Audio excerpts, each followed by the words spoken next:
before I get to the football, I don't want to just skip past a sports story from the weekend because boxing doesn't matter the way that it used to in this country because they've distorted it with a bunch of Pauls and circus freak fights and Conor McGregor being carried around the ring by Floyd Mayweather, who said this weekend in some video that I saw that he now owns 9 skyscrapers in New York. I don't think that's true. I'm guessing he's getting dividends from a company or from a place where many people are able to buy skyscrapers, but he's done very well for himself because he was first to, I'll keep all my own shit, all my own pay-per-view. I'll be a just business mercenary, and that's fine.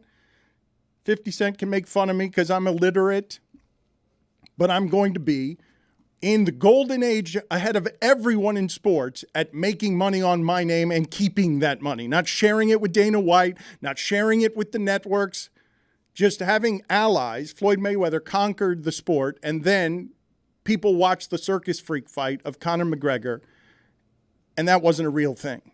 But this weekend, Stugotz, because boxing in this country used to be, boxing, if the Giants are going at it, everyone in America is watching. It is the event in sports. That's what used to be.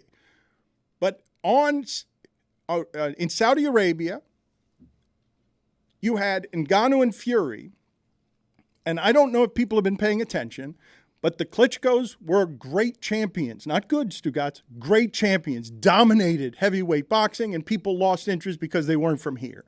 We didn't have people from here. We didn't have interesting personalities. Deontay Wilder wasn't enough. Tyson Fury is a beast. He conquered those 2 beasts who are now fighting in Ukraine. He conquered the heavyweight division and has been a great champion. And I don't know if he underestimated Ngannou, but what Ngannou did in that fight was stunning to me as somebody who knows that you don't take a punch and fall down. There was no carrying Ngannou around the ring. At the center of that ring, Fury told Ngannou, time to take you to school. And then Fury went down, and Ngannou stood over him and yelled, "You're a bad professor. You're who's taking who to school now?" And if Ngannou was a more experienced fighter, he would have ended that fight there, or he would have ended it later with body shots. But he's not experienced yet. But holy shit, that guy won in every way over the weekend because he got out from under Dana White, out from under the business, and now making his own money. And Tyson Fury will have to seriously train for the next time he fights him because he's got the punching power and the chin to stand somehow toe-to-toe with a great heavyweight champion. But not in every way. I mean, he lost the fight. Every way but that one. Right. That's the important thing. That's the war. Yeah. Right. It felt kind of icky after the fight. The whole thing kind of felt icky. Tessitore constantly calling the leader of Saudi Arabia his excellency. That felt a little weird. And then at the end, Ngannou not upset, seemingly, about the result. It just felt like, I know boxing with the fixes in, but it felt weird with how Ngannou just took the loss. And didn't see, because he got a knockdown. I don't know victory, though. I don't know the way boxing scoring works, but I thought it's 10-8 there, but the rest of the fight, I mean, look, it was a split decision, and it wasn't horribly refereed, but one judge had the fight for Ngannou, and the other 2 judges had it for Fury. But the point was that he stood with him and he knocked him down, and that wasn't fake. The way Tyson Fury's face looked after the fight, that's not fake. I understand where Chris is coming from, but maybe what's going through Ngannou's mind is where he's been. Everyone knows about his story. He was unhoused in France, and maybe he's looking at that moment as like, I just won. I don't have to worry about Dana White's $50,000 bonus here. I just got a bag. But he lost. And he secured he performed so well that he'll get more fights. So that's probably where he's thinking there. Like, if he embarrasses himself there, he probably doesn't get other fights. Now he's going to get more fights. I don't want to say because of the construct and the evolution of one of the things Mike was talking about last week, which is fame is the new good, that the big boxing fights have been circus things. They haven't been fights because you care about boxing. And I don't want to say Ngannou skips the line here because his story is crazy. This is one of the toughest human stories you will ever hear in sports, what he has overcome. And Dana White tried to bleep him, like really tried to put him under the thumb, the way he's got John Jones under his thumb, the way he has conspired with everyone in business to hold fighters down and squeeze the income out of them as some of them live in their cars. Ngannou escaped the thicket of that system and just cut the line straight to the top of the heavyweight box office from the other sport because of his showing in that fight. And it's one of the few boxing things, like you could quibble about the micro things. You didn't like the judging or whatever. But what you can't quibble with is that dude just won at business. That guy just secured himself because he's going to get to keep all of the money from now on his 2 or 3 next fights. And he's going to do the Floyd Mayweather stuff. It went exactly the way that you would want, in that I didn't watch this fight. Middle of the afternoon college football season. It's just not going to work for me. And you'll watch the next one? Unlike everybody that was tweeting about boxing saying this is why I don't watch boxing, I kind of got to that point and I legit don't watch boxing. But that stopped fairly recently. And what I do recall from my time watching boxing is Tyson Fury ran through everybody. And if people are saying online that this guy beat him and it's a controversial split decision, I'm interested now, because Ngannou did what a lot of people said, which is if someone that big with that punching power hits you, you're going to go down. And he made Fury go down. And if you look at the list of heavyweights right now, the fight you want to see next is actually this guy that came over from the UFC and didn't box before going in with the boxer of his generation. It's a pretty great story. You had Fury before the fight talking about how he trained with beers and burgers for this. And then in about the 8th round, I'm thinking, probably not a good choice to do that. Yeah, but he won. A cool thing that I saw from the highlights, and I did not watch the fight, so there is an element of me BSing through this, but what I had heard from people that did watch the fight was usually when the boxer ties you up, that's a bit of a break for the boxer, but he gets into a tie-up, and Ngannou's initiating offense off of breaking it up because he's manhandling him with his strength.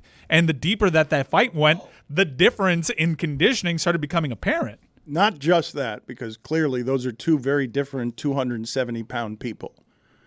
And Ngannou took an elbow. I mean, Tyson Fury doesn't get manhandled. He keeps people at a distance. Deontay Wilder is said to be the biggest puncher in the history of the sport. And Tyson Fury could keep him at a distance, but Deontay Wilder is not the size of Ngannou. And Ngannou's strength, I don't think people understand this. Do you understand what his stamina has to be in that sport to be a heavyweight going into the late rounds? Like this is where the mixed martial arts can meet, and Tyson Fury can underestimate this human being who's like, Stugotz, this is the Rocky story where Tyson Fury has gotten to the top of the mountain. Except Rocky won. Tyson Fury is the king. You should like this because he lost the first one, Mike. Okay. I know. You're right. Yeah.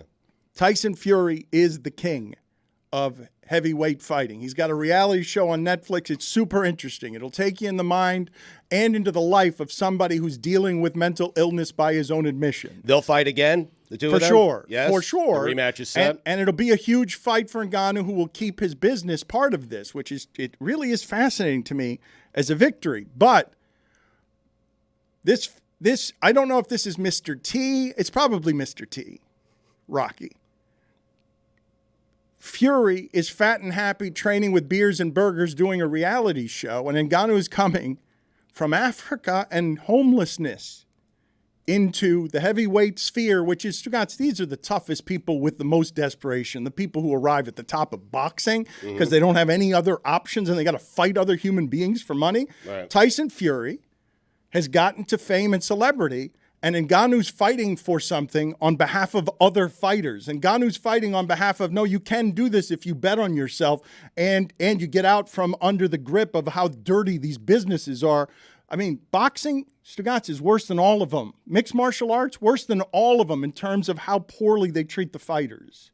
You're saying who is Clubber Lang? Which one? Ngannou? I'm saying this is... this is important. Yes. Right. Yes, that because is... you remember, Rocky didn't prepare for his first fight with Clubber Lang because Clubber Lang accidentally killed his trainer, Mickey. And then Rocky, once he got past the fear, the speech on the beach by Adrian, one of the great speeches of all time in the history of movie making, then Rocky, like a light went off, and he went back to basics. He trained with Apollo, came back, and then he took care of Mr. T.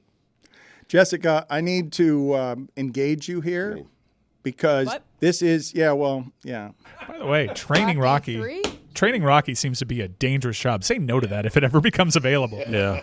Because it doesn't work out for Apollo in 4. You're right. Spoiler alert.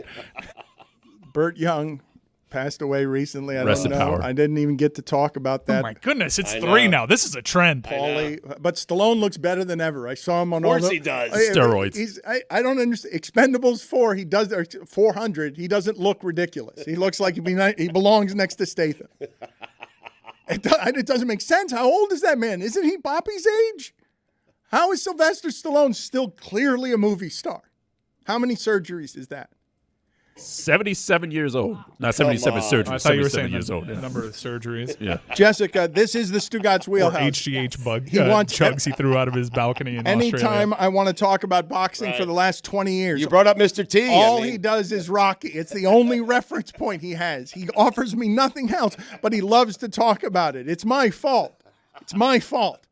I should know better by now. But how are you experiencing him going through the storyline of Rocky, which is the only language he has for boxing for 20 years?